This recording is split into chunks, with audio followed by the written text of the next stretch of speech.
नमस्कार, जय हिंद। कैसे हो दोस्तों? उम्मीद है सब लोग अच्छे होंगे। दोस्तों, आपके लिए एक नई अपडेट ये है कि जो लोग 2025 की वैकेंसी के बारे में पूछ रहे थे कि सर उसमें जो एमटीएस की और स्टेनोग्राफर की वैकेंसी आ रही है, अगर उसके लिए हम लोग अप्लाई करेंगे तो क्या होगा? क्योंकि दोस्तों जो 2025 की वैकेंसी आ रही है, उसमें 4 प्रकार की पोस्टें हैं, 4 टाइप की पोस्टें हैं। पहला तो जैसे 2024 वाली वैकेंसी थी, उसकी जो पोस्ट है एबीपीएम और बीपीएम उसकी पोस्ट है। उसके बाद में दोस्तों डाक सेवक की पोस्ट है, फिर एमटीएस की पोस्ट है और फिर स्टेनोग्राफर की पोस्ट है। तो अब बात करें कि एमटीएस और स्टेनोग्राफर की पोस्ट जो है उसकी वैकेंसी के लिए क्या करना होगा, क्योंकि दोस्तों एमटीएस और स्टेनोग्राफर की पोस्ट में सैलरी भी अच्छी होती है, जॉब भी अच्छी होती है, ठीक है, और प्रमोशन भी होता है, तो अच्छी पोस्ट पे होता है। तो दोस्तों अगर हम बात करें एमटीएस और स्टेनोग्राफर के लिए, तो अगर आप एमटीएस के लिए अप्लाई करना चाहते हो तो उसमें क्वालिफिकेशन तो दोस्तों हाई स्कूल ही मांगी गई है, यानी कि अगर आप 10वीं पास हो तो आप एमटीएस की अप्लाई कर सकते हो, ठीक है। लेकिन अब उसके बाद में प्रोसेस ये होगा दोस्तों कि आपका एक एग्ज़ाम होगा। जैसे एसएससी में एमटीएस का एग्ज़ाम होता है, वैसे एमटीएस का एक एग्ज़ाम होगा हाई स्कूल लेवल का, जिसमें आपसे मैथ्स पूछा जाएगा और इंग्लिश पूछी जाएगी, रीजनिंग पूछी गई, सारी चीज़ें पूछी जाएँगी, ठीक है। तो जैसे एग्ज़ाम होता है कॉम्पिटिटिव एग्ज़ाम का, उसमें एग्ज़ाम आपको देना होता है, फिर मेरिट बनती है और उस आधार पर आपका डॉक्यूमेंट वेरिफिकेशन होता है। तो उसके लिए आप हाई स्कूल कम से कम पास हों, किसी भी बोर्ड से पास हों, उससे कोई मान्यता नहीं रहती है कि आप सीबीएसई से हैं या यूपी से हैं या आईसीएसई हैं, कोई भी बोर्ड हो या बिहार बोर्ड हो, दिल्ली बोर्ड हो, कोई भी, आप हाई स्कूल पास हों, आप हाई स्कूल बस पास होनी चाहिए, ठीक है दोस्तों। परसेंटेज की बात करें कि कुछ परसेंटेज रिक्वायरमेंट होता है कि कम से कम कितना परसेंटेज होना चाहिए, तो परसेंटेज का कोई रिक्वायरमेंट नहीं होता है, आप कितने भी कम परसेंटेज से पास हो, क्योंकि उसमें आपका एग्ज़ाम हो जाता है, ठीक है दोस्तों। तो वो तो हाई स्कूल बेस पे होता है।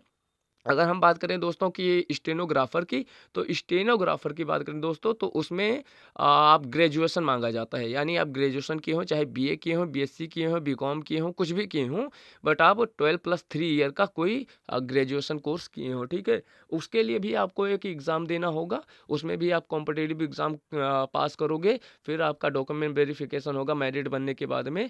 अब इसकी में बात करें दोस्तों, स्टेनोग्राफर जो होता है उसमें आपकी टाइपिंग भी मानी जाती है। उसमें 30 से 35 वर्ड पर मिनट आपकी टाइपिंग होनी चाहिए, ठीक है दोस्तों?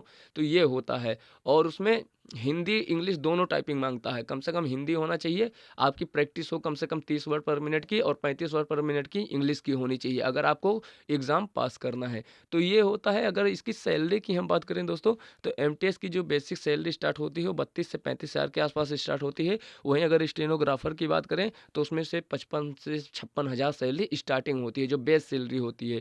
तो ये स्टेनोग्राफर और एमटीएस के लिए होता है। वहीं 2 पोस्टें जो और आ रही हैं, एबीपीएम, वीपीएम और डाक सेवक की, उसके लिए तो इसी प्रकार आप फॉर्म अप्लाई करोगे जैसे 2024 में अप्लाई किए थे, और फिर आपकी मेरिट बनेगी और मेरिट बनने के बाद में जो भी आपका नाम आएगा, फिर डॉक्यूमेंट वेरिफिकेशन आपका होगा। डॉक्यूमेंट वेरिफिकेशन के बाद में आपको जॉब दे दी जाएगी। तो ये पोस्टें हैं दोस्तों जो 2025 में आ रही हैं। और कई लोगों का जो ये सवाल है कि सर वैकेंसी आएगी नहीं आएगी, कंफर्म नहीं है, तो कंफर्म है दोस्तों कि 2025 में वैकेंसी आएगी, ठीक है। 32,000 से ज़्यादा पोस्ट आएगी, ये पोस्ट लगभग 40,000 तक भी जा सकती है। 2025 की जो वैकेंसी है इसमें लगभग 40,000 तक वैकेंसी आने के चांस हैं।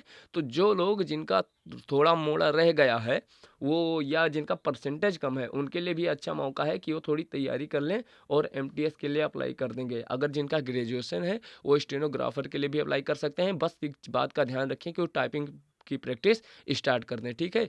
तो ये कंफर्म है, वैकेंसी आ रही है और 32,000 प्लस पोस्ट अभी इसलिए बताया जा रहा है क्योंकि अभी इतना कंफर्मेशन नहीं है कि कितनी पोस्टें और ऐड होंगी, क्योंकि 2024 की वैकेंसी की जो सीटें बचेंगी उनको भी ऐड किया जाएगा और फाइनल अभी रिजल्ट कंफर्म नहीं हुआ कि कितने लोग रिटायर होंगे, तो जो रिटायर होंगे उनको भी ऐड किया जाएगा।